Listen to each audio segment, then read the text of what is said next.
আসসালামু আলাইকুম। আপনারা কি ভাবতেছেন? অপারেশন করতে যাচ্ছি?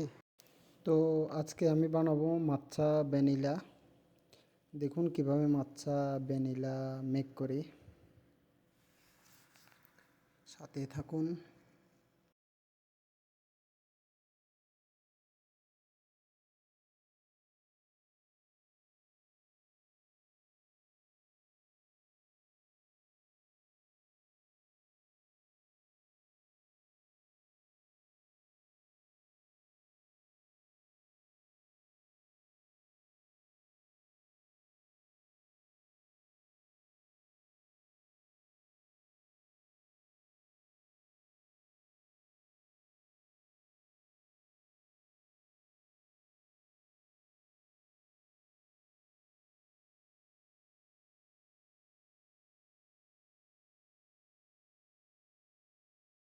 তো আমার মাচ্চা ভ্যানিলা ফ্রাই রেডি হয়ে গেছে।